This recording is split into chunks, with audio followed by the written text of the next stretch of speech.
Happy Thursday, degenerates. What's going on, everybody? Welcome to a special episode of the Die Hard MMA podcast.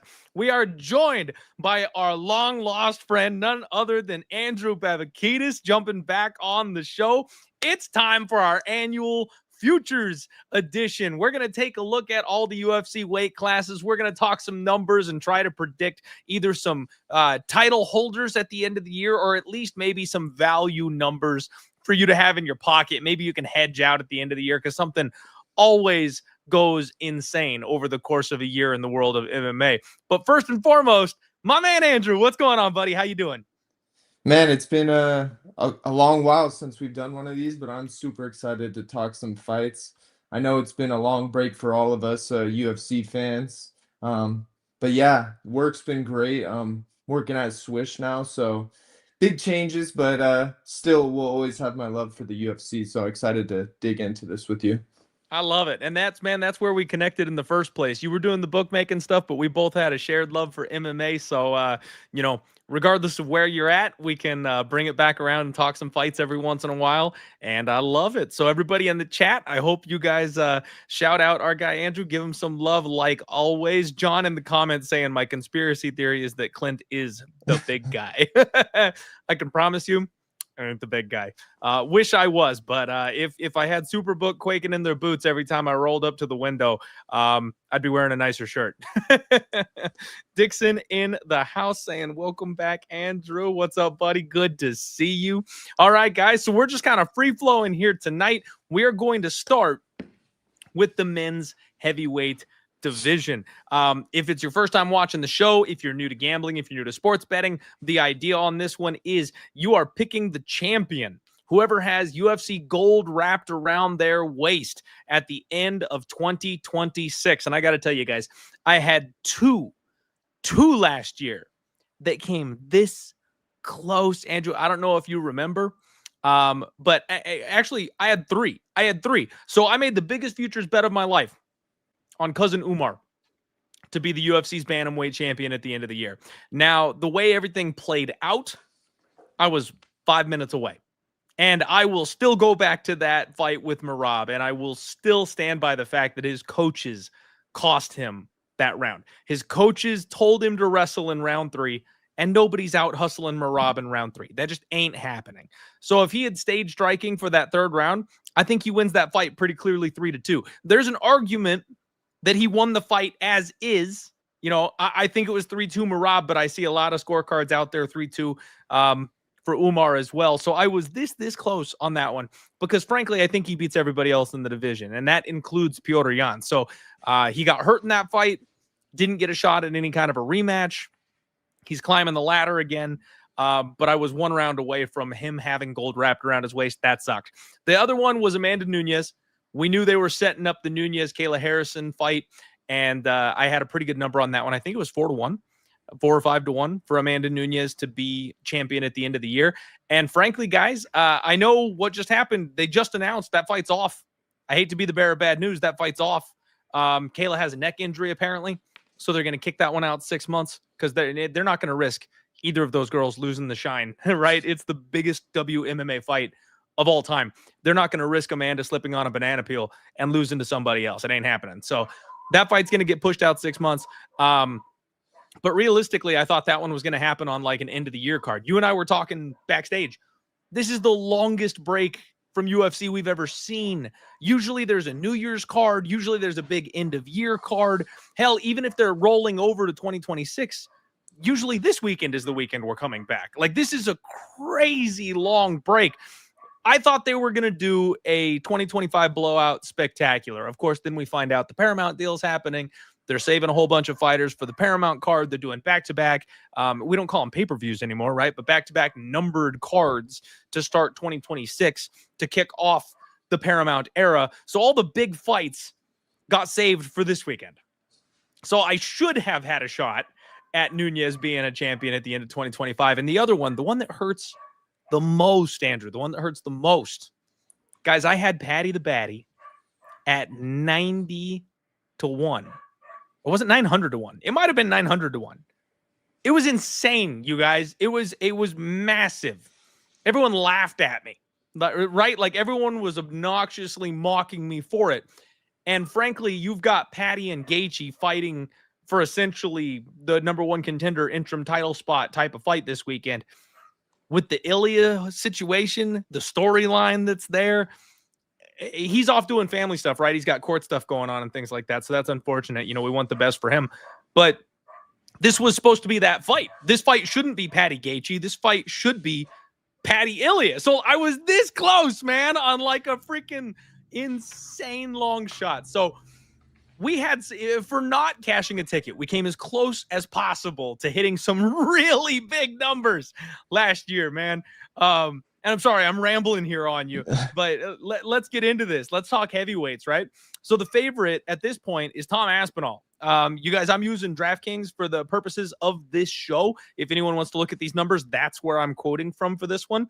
Minus 180 for Tom Aspinall.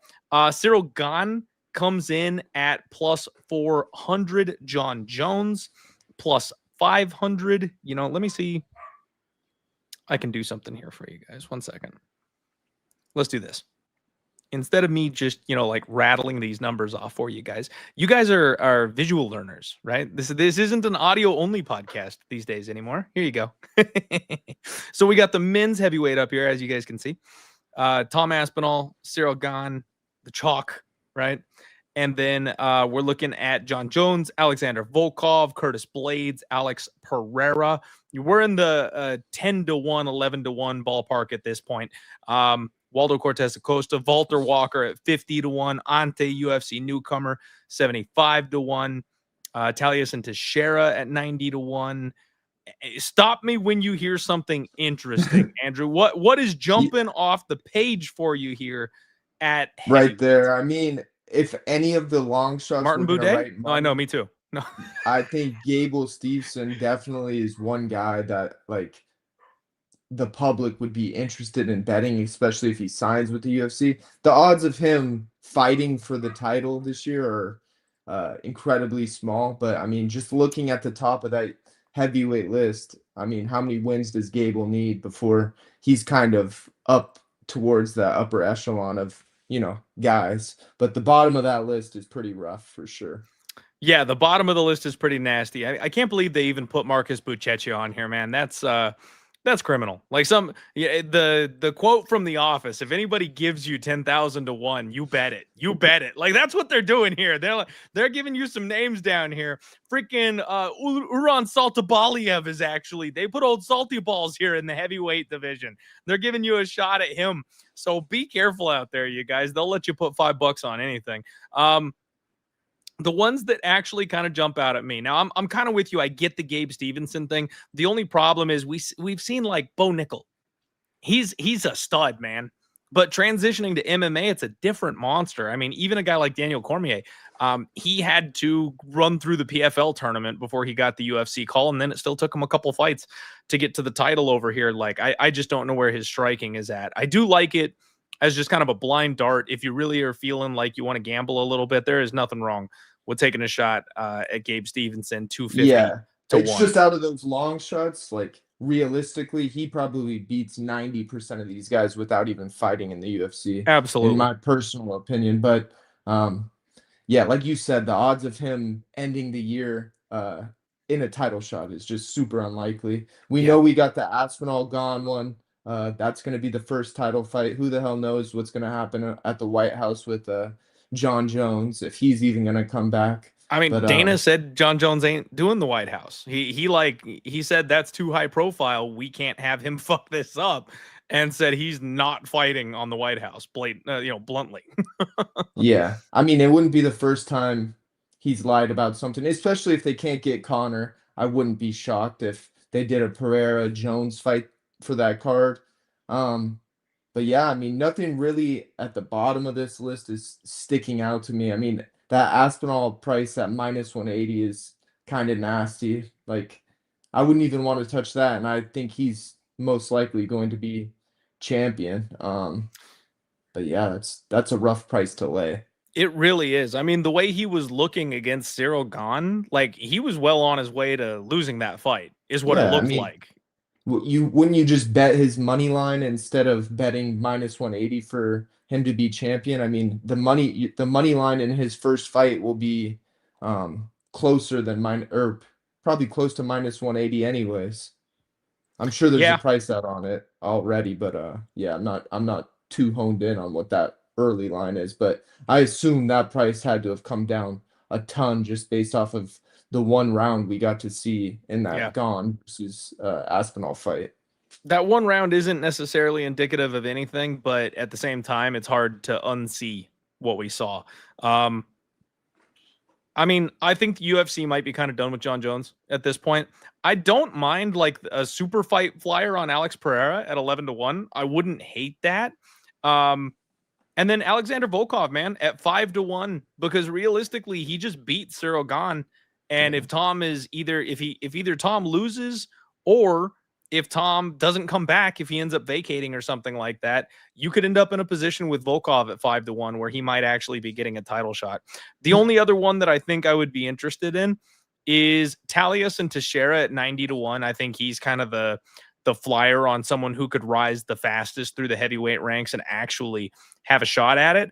And then Waldo Cortez Acosta at 15-1.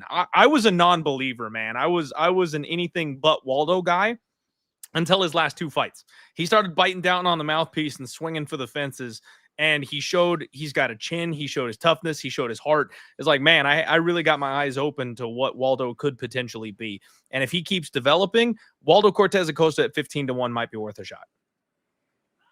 Yeah, I could see him, pushing his way up and maybe getting up there. It's just so ugly at the top of this list. I mean, It's nasty. the UFC is hoping Aspinall wins. Actually, who knows anymore at this point, I but I know, right? Who even knows what they want at this point?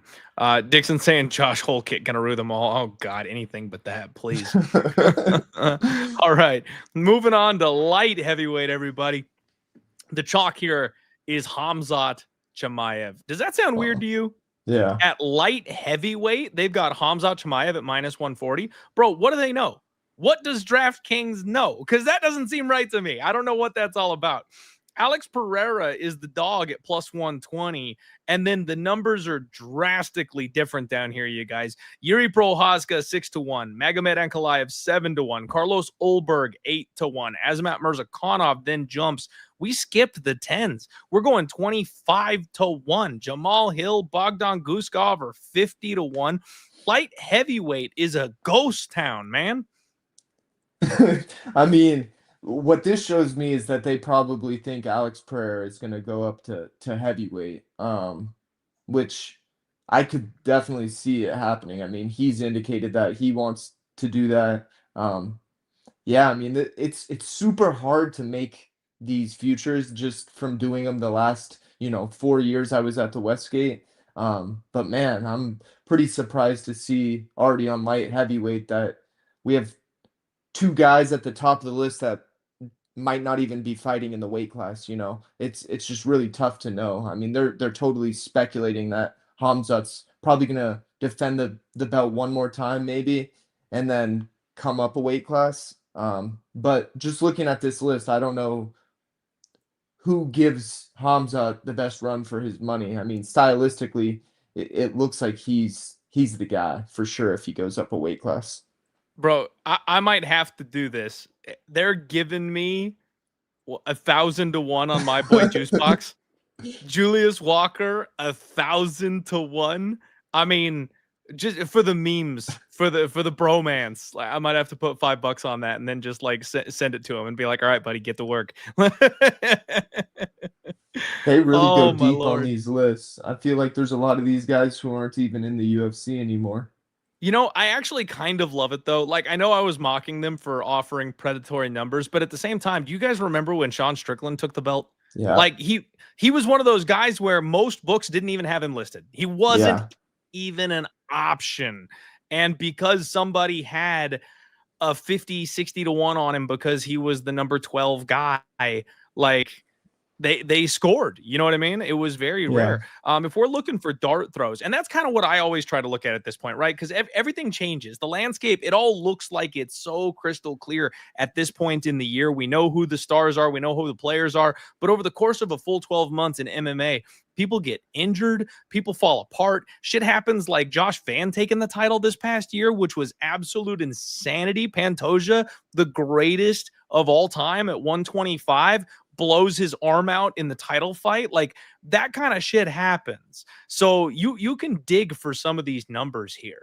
And if we're looking at that kind of situation, I mean, I think Omar C got fraud checked to some extent, but I really like his grappling. So that would be like a long shot that I would be potentially considering. If it wasn't for his chin being absolutely shot, Dom Reyes at 60 to 1 would be a guy that I would poke, because I think he's got championship skill set. It's just he's not durable enough to hang with these boys anymore. And frankly, and I know you guys are going to laugh at me for this one, but Jamal Hill at 50 to 1. That seems a little wild to me. A guy who is former champ, and now I know he has lost to the other guys at the top of the division, but he's nowhere near what he used to be as far as before his injury. I think as time passes, if he's serious about getting back in the cage, if he rehabs that knee properly, maybe we could see a return to form. And if Alex Pereira moves on, or if Yuri were to move down, then that gets interesting. But again, we're fishing here at 50 to 1, right? I'm never laying minus 140 on Hamzat, who's a 185er coming up to 205, because I think he might be able to beat somebody like Alex just with the wrestling, you know, that grappler versus striker setup. I think Hamzat could potentially win that, but I don't think Hamzat's beating most of these other 205ers, man. Yuri's a good enough grappler. I don't think Hamzat wrestles him for 25 minutes. Magomed is a guy who obviously would have a wrestling advantage over Hamzat. I don't see him beating him. It's tough. So I do think Hamzat might be just the perfect guy to win a super fight against Alex Pereira. Outside of sitting out on the sidelines, which he is prone to do, maybe he just gets the one fight in for the year and retires the champion. But if he fights anybody else, I think he'd struggle. So, I mean, maybe Yuri at 6 to 1 would be my play as far as an opportunity at 205. Yeah, there's definitely an opening in this weight class. I mean, like you said, you never know how these things are going to turn out.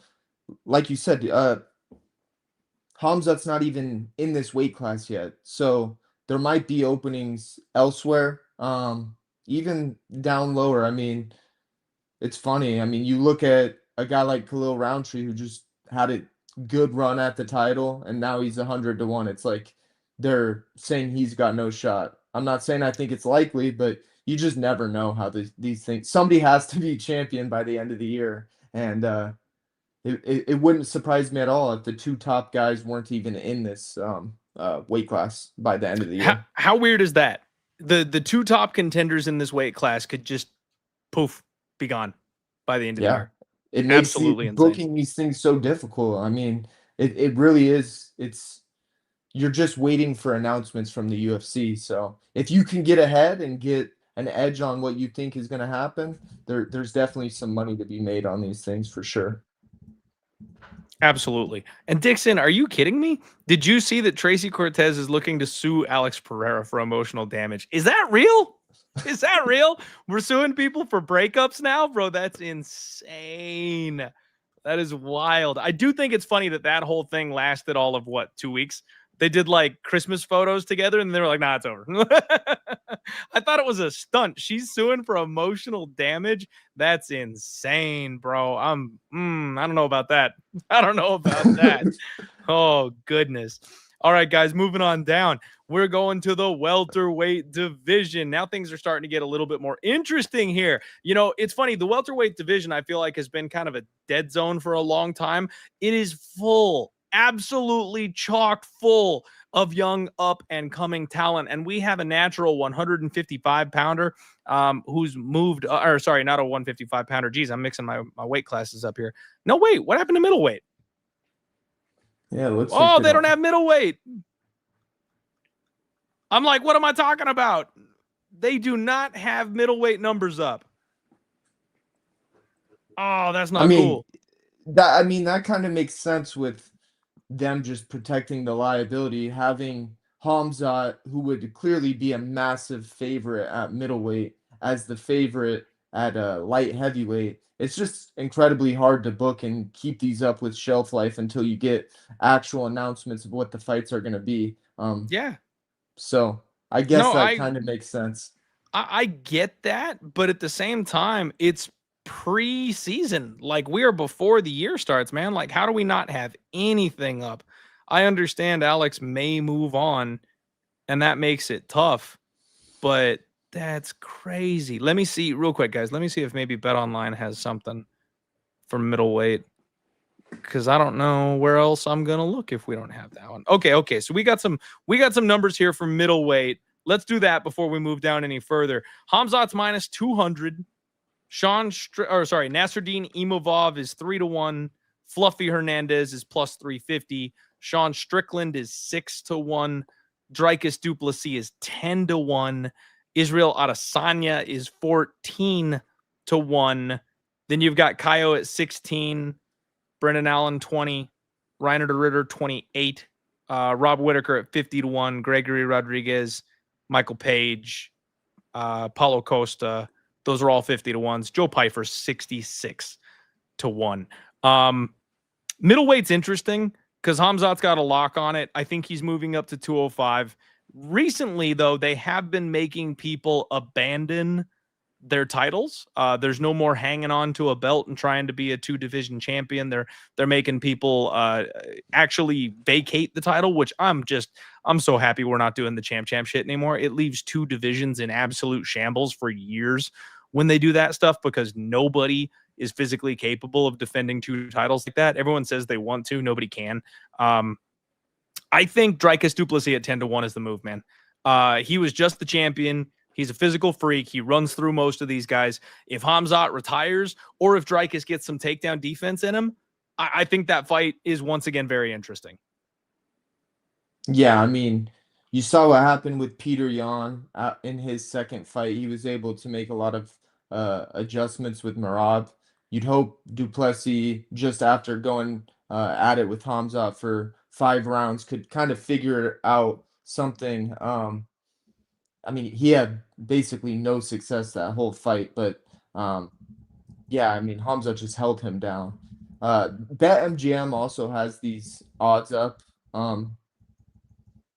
Yeah, it looks like they're not giving super fair pricing just based off of, the uncertainty at the top of the list with Hamza. They just have him juiced out at minus 220.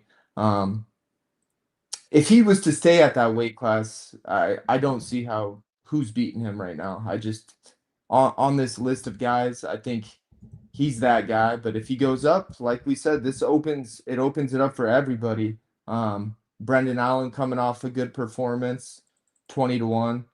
I'm never believing Brendan Allen. Come on, man.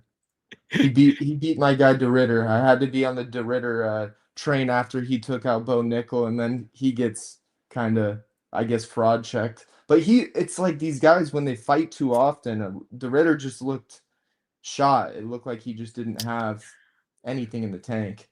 Dude, I don't know what was going on there. That was so weird. You could tell he was out of gas like 4 minutes in, and that's not Reiner de Ritter. Like, he always at least puts in a full, 15 minutes. That was super weird. And I made the argument that Allen was going to be the one with gas issues coming in off the couch. That was a very strange fight, but we'll give him his props where it's due, of course. I actually think if you're going to go a little bit wild here, Joe Pyfer at 66-1 might not be a bad move, because he's booked right now against Israel Adesanya. And let's be real, Israel hasn't looked the same since the Alex Pereira fights. Like, he's in complete shambles. So by the end of the year, Fluffy, I think, beats Sean Strickland. So I kind of like Fluffy, but I also think with Anthony Hernandez being a little on the small side, there is a bit of a durability concern. We've seen him get hurt a couple different times. I think some of these guys with big power and decent wrestling can still kind of get to him. So especially this whole thing is predicated on Hamzat leaving the weight class, right? If you get Nasruddin Imavov and Fluffy Hernandez, that's got to be the fight for the title, right? I will slightly lean to Anthony Hernandez in that, but at the same time, I can see Imavov winning it as well. I've kind of always underrated him. And then if they find a way to move Joe Pyfer into a title shot, he can one punch either one of those guys. It's totally possible. And at 66-1, that would be the dart throw I think I'd be looking at. I still kind of would lean towards Dreykus or Fluffy if I was going to make like an actual bet for who's going to hold the belt at the end of the at the end of the year.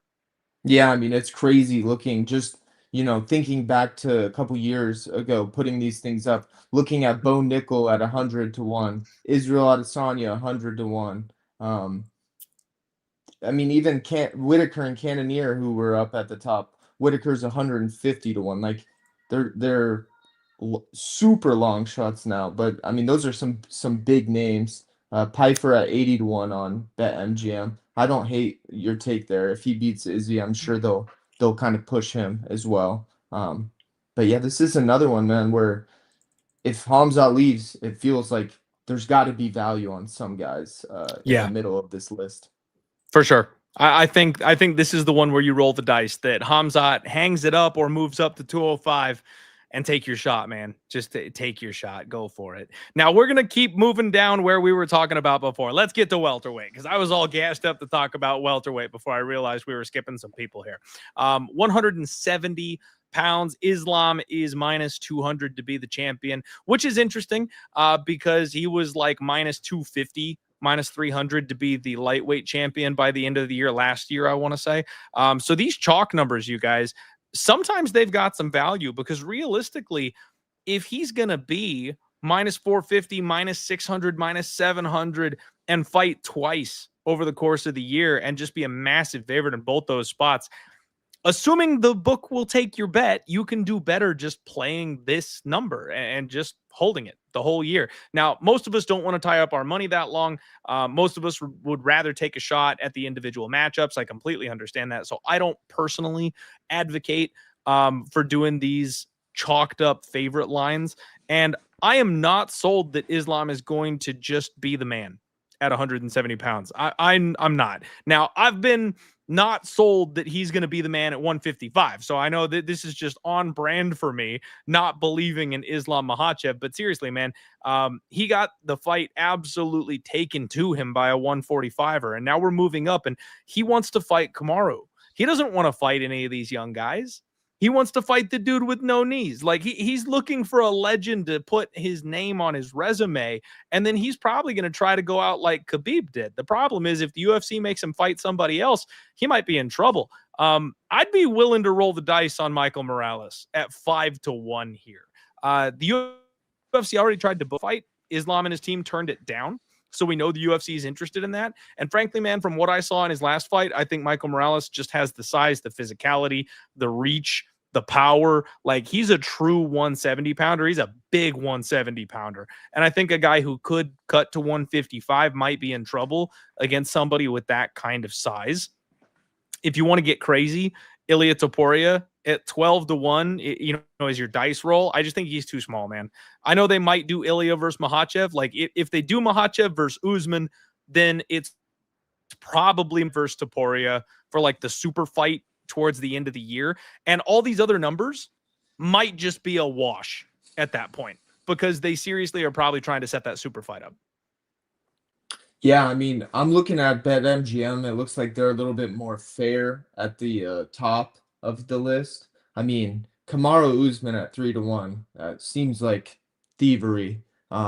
Same with Islam, minus 200 is real juiced. They have even money on Islam on BetMGM, which to me, that when you made that breakdown of like if you just parlay his prices in these fights, if he only fights 2 times this year, even money might not be a bad look on Islam. And who else was I looking at on here? Yeah, they have Usman at 10-1. I don't know how they're gonna make that the next fight. It just feels kind of ridiculous. But who the heck knows? Shavkat, we haven't seen enough. It's hard to know what he's going to do. I would say a couple years ago, if I could have got him 5-1 at this point, I would think that was really good value. But just with the uncertainty of how often he's fighting, that makes it tough to wrap your money up with him. But that's still my guy. I think if I had to predict somebody that's not Islam being the champion this year, I think it would most likely be Shavkat. So I don't hate a 5-1 look there on him. Yeah, yeah, I don't mind that either. He kind of disappeared after that injury, so he could come back with a vengeance. That's entirely possible. Um, Carlos Prates, if they keep him away from Ian Gary at 10-1, I think is interesting. Jack Della at 20-1 seems almost a little disrespectful considering what we've seen from him. He literally only lost to the champion.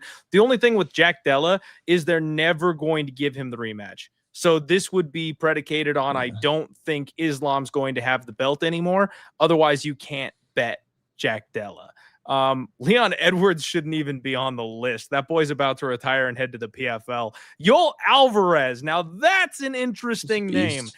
that we can talk about. Another 155er moving up to 170. I'm not so sure he's well-rounded enough to pull it off, but he had title hopes at 155, and we'll see just how beastly he is at 170. I'm not entirely convinced that he isn't maybe something. And the disrespect. Now, Yeah, Bilal for Muhammad, real. unfortunately, dude, the number is stupid, but the UFC made it obvious that they are trying not to put him in good positions. They never have. They hate the guy for God knows what reason. His matchmaking has never been favorable to him, and they tried to get the belt off him as quickly as possible and put him in the worst situation possible. He got the Aljamain Sterling treatment. So as much as this number is wrong, we also still can't bet it because there's no chance they're ever giving him another opportunity. Gabriel Bonfim is interesting. Gabriel Bonfim at 150-1 is interesting. Am I crazy for thinking that's a little interesting? It's just so tough with these guys at the top of the list who don't fight. Like I think he could definitely push his way up into like the top 10. That wouldn't surprise me. And then from there, anything can happen. So if you have 150-1 ticket on a guy who's pushing forward and fighting, I don't hate it. Look at Connor all the way down there. I know, right? They actually snuck Conor McGregor in here because, of course, they did. He's never fighting again, you guys. Don't let the bookies hold your money. McGregor is not fighting on the White House card. McGregor is not You're a fighting. hater, dude. I saw Come on. somebody. Oh, I am. Oh, I am. Somebody did like a hot takes show and they were like, Connor will fight twice in 2026. I'm like, bullshit. That's the worst hot take I've ever heard in my entire life. That's not happening. But if he 0% was chance is Connor if he fighting was twice. going to fight, it would be at the White House, right? Like he'll never fight again if he doesn't fight at the White House. Like there's no You know bigger what? card. I could see them doing the Chandler fight at some point. Just like if he gets his shit together enough for one more fight, I could see them doing the Chandler fight. So if he starts training, if he's telling Dana, I want to fight, and he's like, you're not on the White House card, like I could see him going, okay, I put all this work into it. I'm getting in the cage. Like, so he might get one. He might get one. He's never getting two. I Never hope we getting get two. to see him at Yes, the White House. Come on. Put some Connor's good energy completely out there, irrelevant. Clint. We need Connor for the White House. Oh man, we'll see. I don't even know that the White House card is happening, man. That whole thing is. We'll see. We'll see. Let's just go back to the Sphere. That was awesome. That was awesome. Let's move on to lightweight, you guys. Lightweight division. Ilya Taporia is locked in as your minus 200 favorite, which makes sense. He is currently on sabbatical, as we talked about, dealing with some ex-wife and divorce and child custody issues. We wish him the best on that one, but this division is going to be held up for a bit. Now, correct me if I'm wrong. Did he actually vacate this title yet, or does he still technically have it?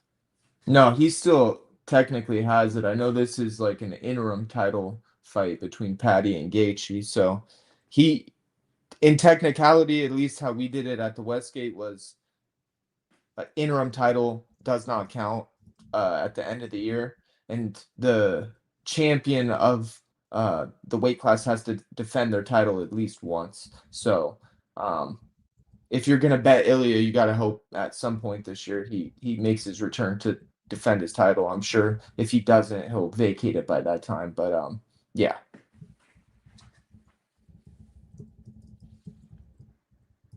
Okay.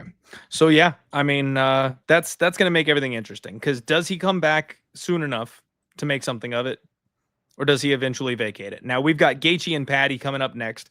Patty is 3-1 to be champion after my 900-1, 90 to Yeah. 1. Sorry, it was 90 to 1. After my 90 to 1 stab at Patty to be champ, like plus 300 just makes me want to throw up in my mouth. I've got major FOMO, you guys. I had an awful year last year, as most of you know. That would have fixed it. Patty getting gold wrapped around his waist in December would have fixed it. Justin Gaethje, I think Patty's going to finish him, you guys. Preview, spoiler, right? You're showing up on Monday to hear my preview for next week. And I absolutely think Patty's going to roll in this spot. This is going to be his coming out party. Arman Tsarukyan at 2-1 is the short, which makes sense, but he seems to be getting the Bilal treatment, man. The UFC doesn't want this guy near the belt. He had multiple opportunities. They could have given him the shot. And then when they did finally give him the shot, he fucked it up. He missed weight. And so because he missed weight, they're like, now we're not putting you in that position ever again. And it's kind of crazy because don't get me wrong, he's fun, but they're really punishing these grapple heavy fighters these days. I don't know that Arman is ever going to get his opportunity. So I wouldn't be betting that 2-1 if I was you guys. I would. There's a very real possibility he's clearly the number one contender. He's clearly the next man up, and the UFC just goes, nah. I think Max Holloway is retiring sooner than later. Charles Oliveira. Okay, you guys, here's the thing. I think 155 is going to turn inside out in 2026. I'm not kidding. I think this weight class is in for the biggest seismic shift we've ever seen because it's been the most elite of the elite divisions for a long time. Before the UFC let the flyweights back on the roster, 155 was the golden era, right? Right when Conor was coming around. And it's never let up. It's always had the biggest stars, the highest caliber opponents. And that's why these guys have stuck around for so long because they're fucking elite. They're all getting too old. This is the year where you're going to see some of these young guys take a step up, and you're going to see some of these legends, some of these ancient, amazing, incredible fighters that we're all fans of. We're going to see them get ushered out. They're going to become irrelevant. They're either going to retire or they're going to become Colby Covington. And Max Holloway, for as incredible as he is, I think he's one of those names. I think he's going to get ushered towards the door. I think Charles Oliveira is going to get ushered towards the door. I don't think Rafael Fiziev has ever been relevant in the title picture. He's been a contender, don't get me wrong, but he's not a title challenger. And being older, coming off his injury, I don't think he's getting a title shot. Volkanovski is not moving up and taking the title. We're not going to see that. Mateus Gamrot is one of these guys who's old. He's a grappler. They don't want him anywhere near the title. Dan Hooker is not a title contender. He's old too. He's moving on. Yoel Alvarez isn't even in the division anymore. So I'm already kind of narrowing it down, you guys. I think Benoit Saint-Denis is where we go back. I had a shot at him, not last year, but the year before, at 30-1. And he was one fight away, you guys. They promised him a title shot if he beat Dustin Poirier. He was one fight away from that title fight. They were absolutely saving Islam Makhachev for Benoit Saint-Denis at the end of the year. And that fight fell apart because he went in with that staph infection and then Dustin boxed his head off. We're getting a really good number on Benoit Saint-Denis, who is streaking, who is a finisher, who is an all-action guy in a thin old division. So I think Patty is the number one option here at 3-1. They want him to have the belt. I think Benoit Saint-Denis at 20-1 is the value pick as far as the number goes. And then you're dart throwing. After that, I'm looking for these boys down here. You know, I'd be looking at my guy, first generation upright Mictebek Oralbai. I'd be looking at Ignacio Bahamondes, you know, maybe Faraz Ziam with the kind of run that he is on. This is the kind of ballpark you start throwing darts at. Quillian Salkilled. I know he's brand new to the UFC, but like, you know, 300-1. That's the kind of guy you throw a dart at. Yeah, I mean, I think you make a lot of good points, especially like we've said for these other weight classes. We don't know how this is going to play out Ilya might fight one time this year, defend his belt, and then go chase Islam up a weight class. Then it just leaves everything wide open at the top of this weight class once again. I still think Arman is definitely the most skilled and the best option, but like you said, they don't seem to want him to be fighting for the belt. So that makes it difficult to tie your money up with somebody who's only 2 to 1. Yeah, I mean, looking through this list, it's pretty rough. I really don't know where I would take a stab at, but I think the point you made on the really long shots are they have more value than like tying your money up with like a Volkanovski or a Holloway or an Oliveira, just because I think those guys' window is kind of coming to an end. Like even a Marion Santos, like I don't know, somebody at the lower on that list who will be pushing up to get into the top 10, where there's a flyer that maybe at the end of the year, if Ilya isn't there, they give him a title shot or give one of these younger guys who work their way up a title shot. I could see that happening in this weight class. I don't really have it narrowed down, but I think you pointed out a dozen guys there that are big names, but it just feels like their window is kind of closed. Mm-hmm. I hear you. I think this is a fun weight class, you guys. I think 155 this year specifically. I think it's going to be a good time. Nonstop Feeling saying that Nonstop Feeling Charles That's true. arguably beat Arman. True. It's true. And I think that's another reason why I think the UFC is going to steer away from a guy like Arman. Like he's just got all these little black spots. He's got all these little question marks. I don't think the UFC is going to want to get behind him too much. I'm not entirely sure that he's marketable either. I mean, I know he's like super rich and all that kind of stuff. But I don't think the UFC sees value numbers with him. Whether that's true or not, that's just kind of my perception of the situation. He's trying to Moving do on like the down kick yet again. streams and stuff now, so maybe he's gonna get more popular doing that stuff with I'll like bet you the UFC pulls these guys aside and they're like, hey, you got to get those numbers up. You got to get those social media numbers up. They do that to everybody. yeah. I'll bet you they did that with him. I'll bet you they're like, hey, if you want a title shot, you gotta get some numbers. So That's a good I'll point. bet he's working real hard on that for that purpose.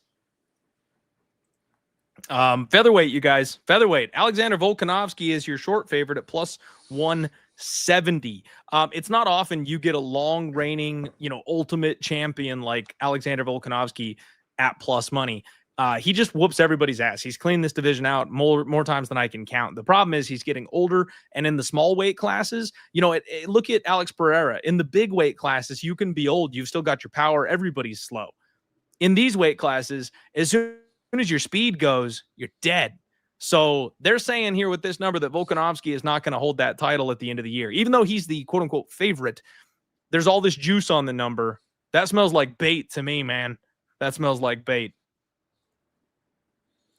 Yeah, I mean, I never understood them giving Diego Lopez pretty much an immediate rematch after he beat Gene Silva. I mean, it feels like they're kind of out with the old in Volkanovski and trying to push Diego in this spot. So yeah, that's why you're basically looking at a coin flip between those two in the future pool. And if Volk loses, I definitely don't think you want to be sitting there with a plus 170 ticket, because he's probably not going to be fighting for the title. He'll more likely be retiring than fighting.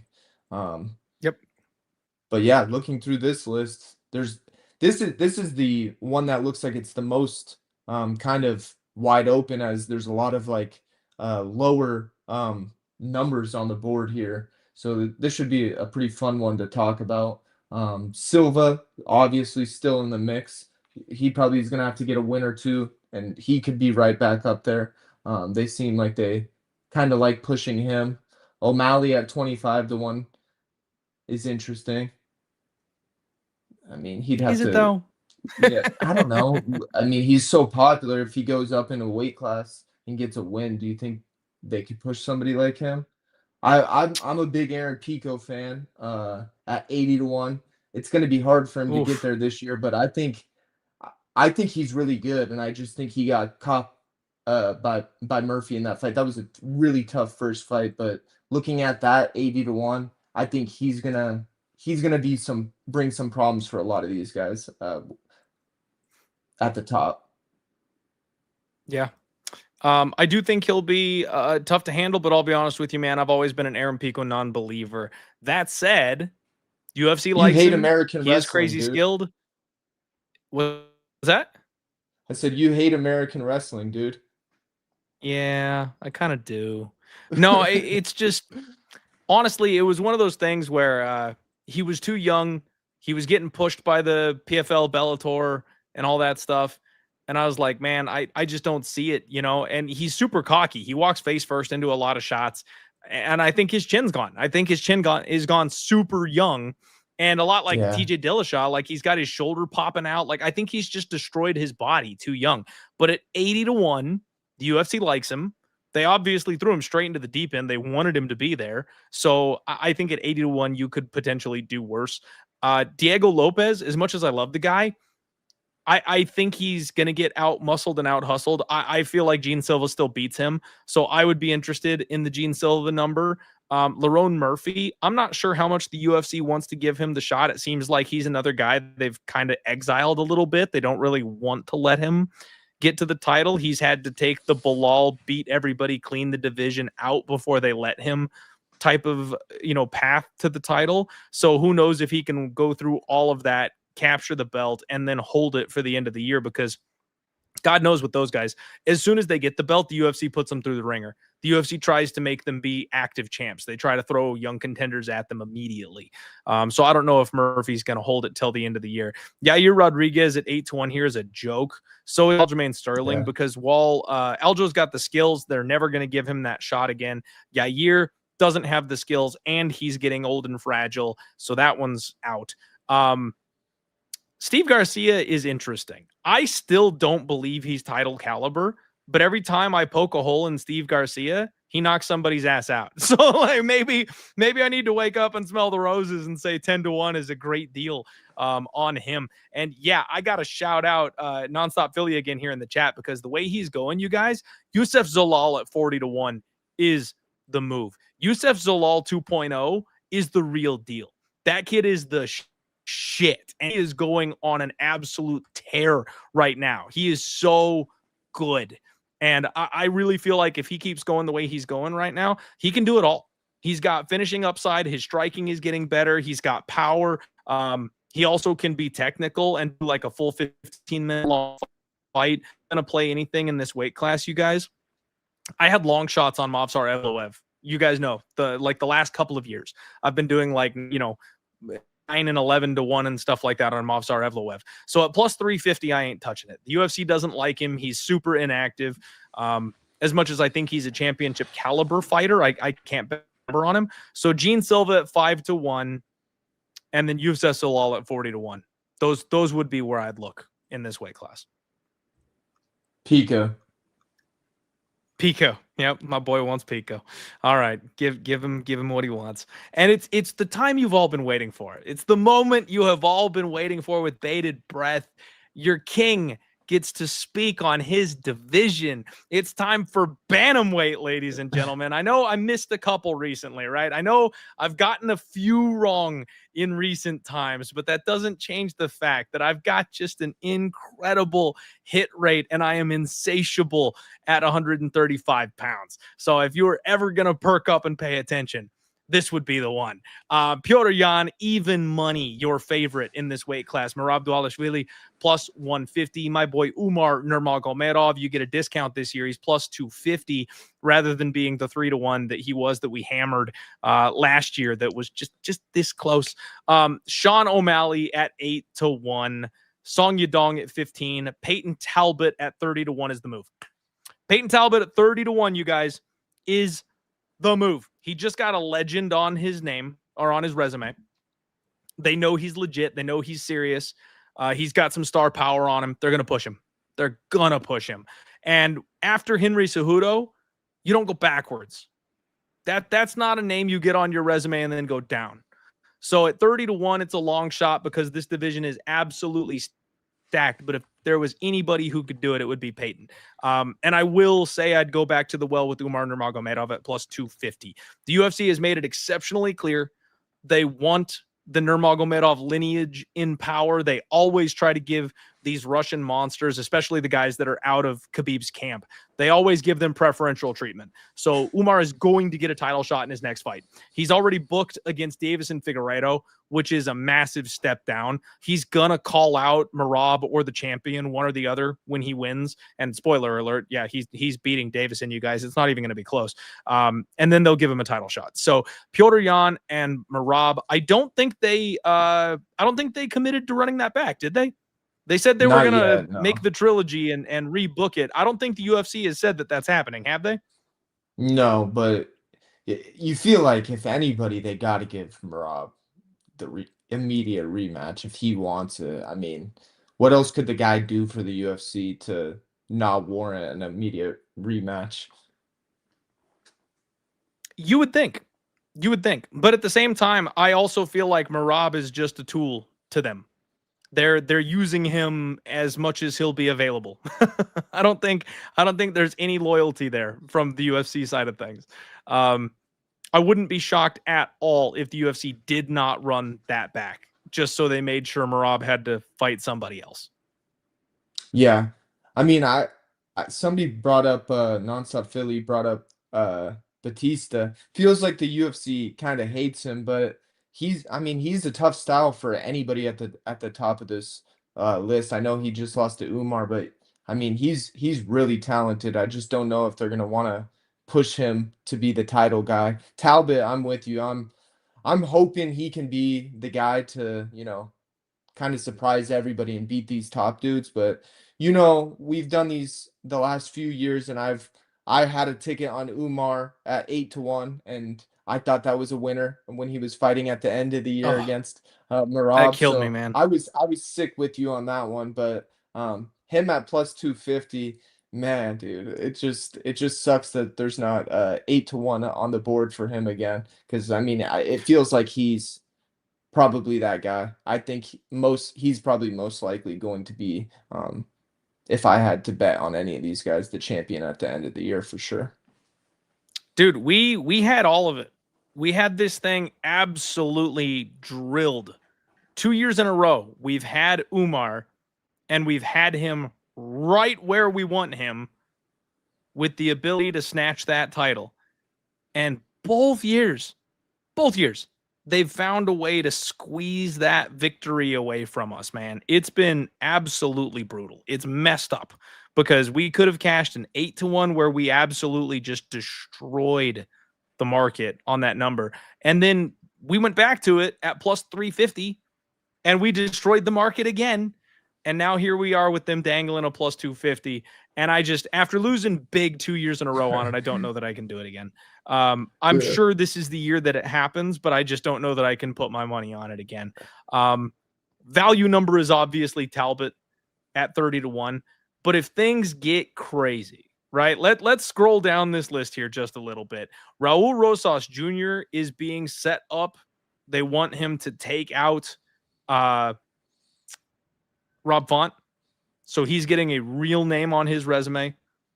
150-1 wouldn't be insane for him. Now, hear me out. Don't laugh. Patchy Mix at 150-1. He's been incredibly disappointing. Me more so than anybody. I've lost more money on Patchy Mix than anybody else I know. But at 150-1, if he gets one or two wins and gets on track, you never know. He might find himself in a spot where the UFC is willing to push him. Didn't Jose so just Aldo based on the retire? number. Yeah, Aldo's gone, so that's not going to work. Daniel Marcos constantly gets disrespected. I don't know that he's going to get there, but at 250-1, that's kind of a crazy number. Same thing with Charles Jourdain. At 135, Jourdain's been a wrecking ball, man. He's looked spectacular since he changed weight classes. So Jourdain at 250-1 may be worth a poke, just because if he keeps finishing people, he could end up in an advantageous spot at the end of the year where he can jump in on short notice or something like that and take a spot. But yeah, we're getting a little too far down the list here for my liking. I don't think any of these guys are going to come out of left field to do anything. Come on, Dom Cruz. Bring it all the way back around with Dom Cruz. That'd be crazy. Bexat at 500 to 1. If you really wanted a greasy dart, I like Bexat. But no, it's Peyton Talbot and Umar, man. This one's pretty cut and dry and simple to me. If Peyton ever gets himself into position, you can hedge off that 30 to 1. Umar, I think, is the one who actually cashes. Oh, shout out my man Liam in the chat. Says Farid Basharat. That's an interesting call. Now, I will say I've kind of come around to thinking that Farid is probably the better of the two Bash Bros. At 150 to 1, you might have something there, Liam. You might have something there. It's a good point. It's a good point. Love it when my guy stops by. What's up, buddy? Glad you're here. Let's keep on rolling, everybody. We got flyweights up next. Still moving on down, and then we'll ladies and we'll kick you out of here. Men's flyweight. Alexandre Pantoja is minus 120. Josh Van, the current champion, is 3 to 1. Isn't that kind of crazy? The current champion. That is crazy. Now, we already talked about it. It was a bit of a fluke, right? It was a bit weird. Pantoja has looked more dominant than anybody ever could have imagined. Snaps his arm on a takedown. That's an oops. That doesn't happen. So, bit weird. And then Josh Van, the fastest rising star that we've seen ever, almost broke John Jones' youngest champion record, and he's sitting at 3 to 1. But this is another top-heavy division, man. Kyoji Horiguchi is on freaking fire right now. That man came out and showed us that he is absolutely still in his prime, and he was always championship caliber. He had one loss in the UFC to Demetrius Johnson the last time he was in here. So I actually think that's the easy click. I think Kyoji Horiguchi is the one that you hit that button on. My tinfoil hat take on this one is I actually think that Pantoja is going to take some time coming back. I don't think he's going to be ready to go as quickly as they would like him to. And I think Manel Kopp is going to spark Josh Van just because Josh Van is so hittable. Just because Josh Van is a guy that is willing to trade with you. I think he's going to be willing to trade with the power puncher, and that's going to end poorly for him. So I actually think Manel Kopp takes the belt from Josh Van, but I don't think he holds it. I actually think Tatsuro Taira or Kyoji Horiguchi take the belt from Manel Kopp next. I think that Pantoja gets kind of shafted in this whole thing, especially if it takes him a while to heal. And I expect Tatsuro Taira with the grappling upside will be able to beat either of Manel Kopp or Josh Van. And then Kyoji, with how well-rounded he is. Yeah, Liam knows what's up. Liam says Japan got next. I couldn't agree more, my guy. I couldn't agree more. I think you take Kyoji and you take Taira and you hold your nose and hope one of those comes through. Did they already announce Cap versus Van? Like, is that an official fight? I figured they would run Taira versus Van in Japan for the next one. No, it's not official. Okay, yeah. I don't hate official. Taira at that 7 to 1 number at all. I mean, I'm kind of surprised to see Pantoja at minus 120 just based off of what that injury looked like. I don't think he's in a rush to get back at the beginning of the year or anything, but I guess they'll probably give him an immediate title shot when he does get back. See, I actually think he is in a rush. I think he wants to rush back, and I think that might be to his detriment. I think there's a very good chance that he comes back too quick, and then we end up in a spot where he's not 100% for the fight, and he loses to whoever he's fighting, whether that's Van or somebody else. But I think Taira is just developing at an insane speed, and I think Kyoji just always was that fucking dude. Yeah, I mean, I think the further you go down in this list, there's a lot of untouchables. I tend to agree with you. I like Taira in this spot kind of a lot. Okay, so you're agreeing with me there. Charles Johnson for the vibes, right? Get our guy Charles Johnson up there. Him and his little puff neck thing that he's got, his shaved head. Let's see. Got some great wins, man. He does. He does. What to do with that guy? Every time I just get him backwards, man. Every time I second guess him, that's when he shows up. That was probably knockout of the year. right? No kidding. Hey, Nomanjargar Timberell. There we go. 500 to 1. No, I'm kidding. I am kidding. Please don't do that, you guys. Don't bet Nomanjargar Timberell. Okay. You're gonna have a hard time cashing that one at the window. Like, sir, I would like to cash my futures ticket. Okay, who'd you bet on? Nomanjargar. They wouldn't pay Your you guy out. Cody Durden was on there. That would be in the clause. You have to pronounce the name correctly to get the cash. No. Yeah, Cody Durden. Oof. He has boy, no hate. No hate. But man, after taking that last L, he told the UFC, I'll be a company man. Throw me at whoever you want. It's like, woof. Title shots out of the picture at this point. If you're saying you'll be the Kevin Holland fighting every weekend, like you got to make your money, bro. You know, you got to, I get it. You know, that's the life of the fighter. He's a bounty hunter. He's a prize fighter. No hate, but it's like, yeah, that ship has sailed. Oh my Lord. All right, guys, now we're going to rattle through these women weight classes here real quick. They're a little bit less interesting these days. Women's bantamweight, Nunez and Harrison. I wouldn't be shocked if they just completely destroy this entire thing and burn everybody alive inside the Apex once that fight happens. I don't think there's any point in doing anything beyond the two of these women. Kayla coming off of a serious neck injury, you guys, that fight has been delayed. I almost guarantee that this will be the only fight either of these women have, because I don't think Amanda Nunez is ever planning to fight again. She is literally just looking to solidify GOAT status, similar to John Jones. So she'll fight Kayla. So that name is on the resume, and that's it. That's the end of it.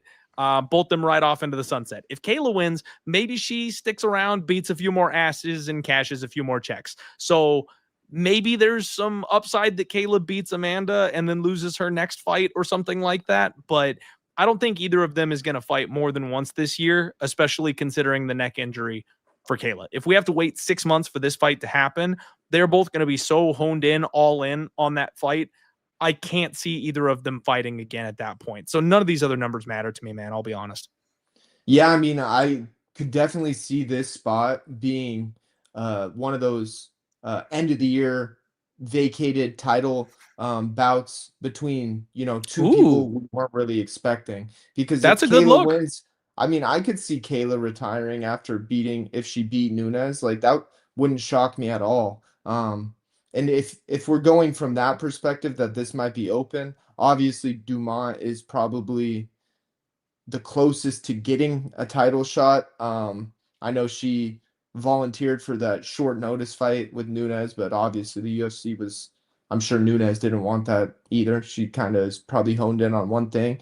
But yeah, this could be a spot where there's two people somewhere on the list who make a run during the year, and then there's a vacated title belt. That wouldn't surprise me at all. And That I is an guess insanely fair take. And I do think that Nonstop Philly and you have it correct. That in that circumstance, Norma Dumont's got to be the button. Because if they keep this division alive, Dumont's got next. You know, Shevchenko, Dumont, they don't like Pennington. They don't like Pena. But like those are the numbers you're looking at. yeah, who else is on this list that's even Liam says Dumont, Perez, Cavalcanti, which actually that's a sleeper name right there. Cavalcanti is doing very, very well right now. 9 to 1, she'd be interesting. Pena and Edwards. Interesting.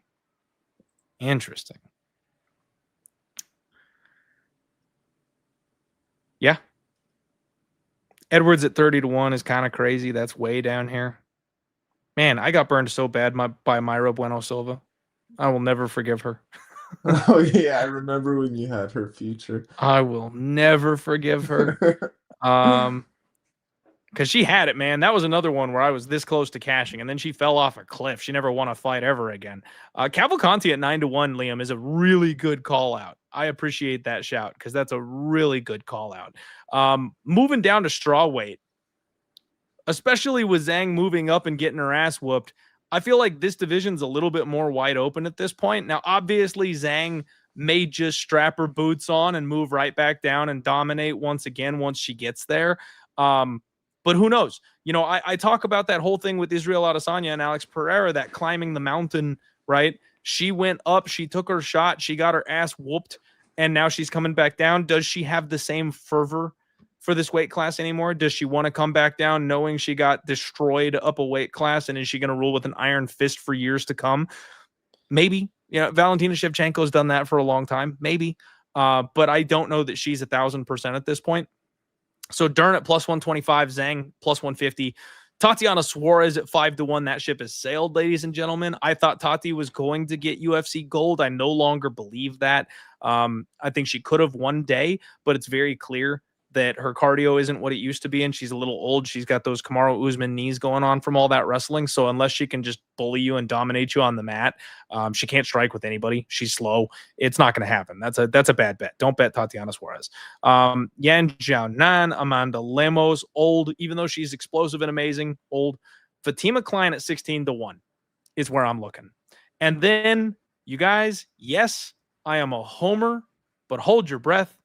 Jillian Robertson at 40-1. You guys, she is booked right now with Amanda Lemos. If Jillian goes in there and hustles Amanda Lemos, what next? Yeah, like she's got the submission record for the UFC right now. Like she might be somebody they're willing to push if she gets a name like Lemos on her resume at that point. Her striking obviously is not up to stuff, but she is a bully at this weight class. Since cutting down to weight, she does just kind of physically mow these girls over. Now, can she do that? Can she hang with people like Dern on the mat? Maybe not. But at 40-1, I've made worse bets. I really think Fatima Klein is the move, though, you guys. This girl's the future, okay? I promise you. It may not be 2026. This is the one where I'm going to look 2 years in advance. If she doesn't get the belt by 2026, Klein will be my bet for 2027. I promise you. Yeah, the top of this board is honestly very surprising to me. I mean, I think Weili Zhang is going to come back down in weight after her endeavors against Shevchenko, but like, what would you make your price Dern versus Weili Zhang? I just don't really I think Zhang is this minus pricing. 250 again, man. I don't get why I don't get why this number is close unless they think she's not going to stick around. If she comes back, takes the title, and then retires or something, then this makes sense. Yeah, I mean, same with Suarez. I think if you match up Suarez versus Dern, I'm not saying that I think she'll hold on to the belt, but I feel like that's not a bad matchup for Suarez. She might be able to just grind that fight out and beat her up on top the whole time. Like 5-1 there, if that's a fight you get, I think Suarez is probably a favorite against Dern, and I think so is Weili Zhang. So the pricing in this pool does seem a little weird to me, Klein. I don't hate that at 16-1. I'm just not sold on Dern at plus 125 at all. I think it was good that she won for the UFC and against Jandiroba, but I just don't really understand the pricing and why she's the favorite here. I guess with the uncertainty of Weili Zhang, but if it's announced Zhang is coming down back to this weight class, I think she's at least minus 200 against Dern, at least. Yeah, I agree. I don't think Dern has developed to the point where she straight up beats Zhang in a fight. I don't think that's happened, but you never know. Zhang is getting older. Yeah, Liam says Dern plus 125 is not a good bet, even if it wins. Yeah. Lucendo and Gomez worth considering in 2027. And yeah, my girl Denise Gomes, the Brazilian lesbian with a neck tattoo angle herself. Absolutely. And Nonstop Philly. Yep, that was my boy Bo. You're hearing him outside at the door. So he absolutely is getting involved. Got Klein and Robertson at 70-1. Oh, dear Lord. You absolutely have crushing CLV there. If I could get Klein at 70-1, I'd be sprinting right now, my friend. What a beautiful bet and what a wonderful number. That's incredible.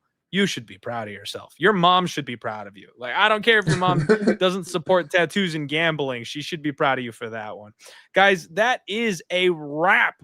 That is the entire 2026 slate. We broke down every single weight class and we touched on the futures for absolutely every single one that you could ever hope for, except that apparently for God knows what reason, they moved this one up to the top. So we forgot women's flyweight. Let's hit this real quick. Shevchenko, minus 150.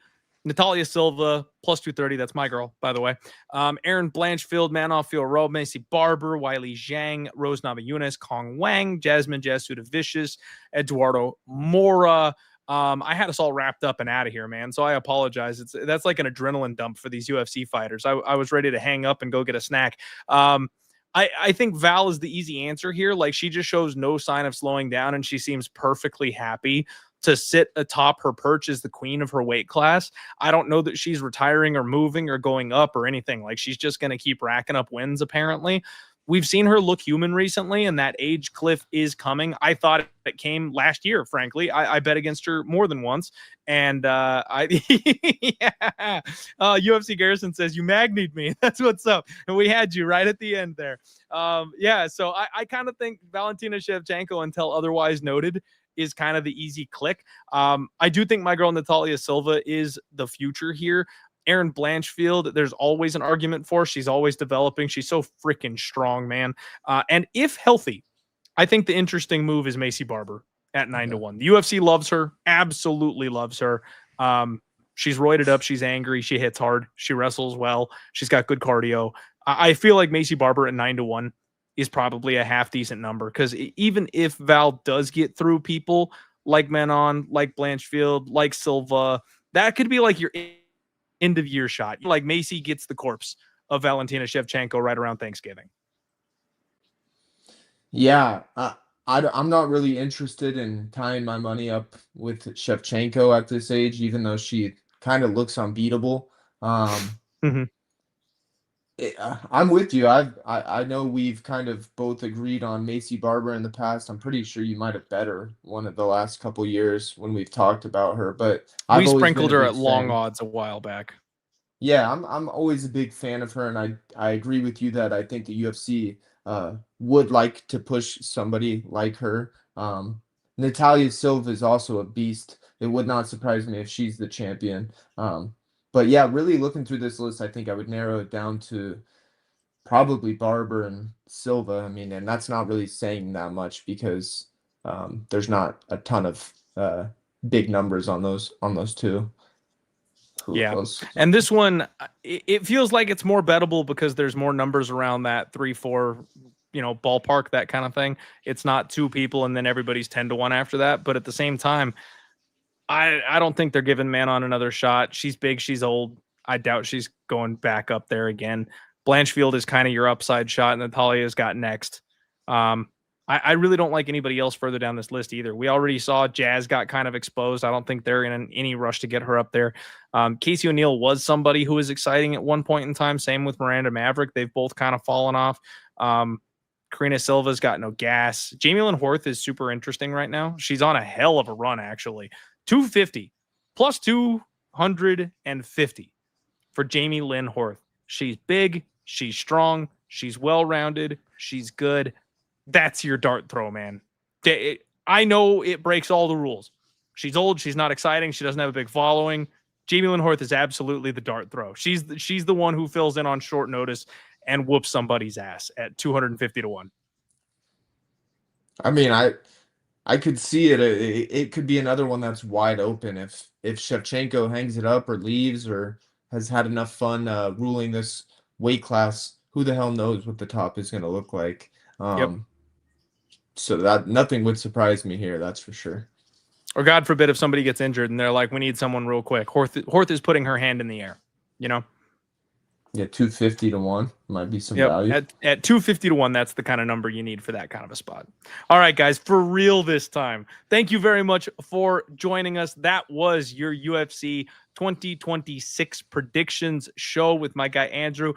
He's not at Superbook anymore. He's moved on to greener pastures. Maybe we'll get around to doing some more MMA content one of these days. Hopefully, fingers crossed. He's still on Twitter though, so give him a follow, check in with him, interact with him. My man, thank you so much for taking the time to do this show with me. I love our annual tradition of breaking down these spots. Yeah, absolutely. I love coming on and talking to you. It makes me a little sad that my job is a lot different now and I can't really share as much information and be as active on Twitter, but hopefully at some point Swish goes in the direction of originating UFC and I can contribute in that aspect and share some info with you guys, because I definitely miss that portion of being at the Westgate. But yeah, hopefully we can work something out. I'm still getting the info from those guys, so if there's any big action or anything, I'll try to share it along this upcoming UFC year, and maybe we'll catch a couple more shows together this year. That'd be awesome, man. That would definitely be the goal. Hopefully, we can pull that off, buddy. Appreciate you. Thank you all for being here. Do me a favor, hit that like button on your way out the door. Get subscribed, you guys, because 2026 is kicking off. We have a massive couple of cards coming up right now. First two cards of the year are numbered cards, and we've got awesome guest lineup to break things down. Monday, every single week, live right here on the Die Hard MMA podcast. So get subbed, and we will see you guys very soon. Nonstop Philly showing some love here for our boy Andrew in the chat. All right, guys, be good. We'll talk to you in a couple of days. Get out of here. Have a nice weekend.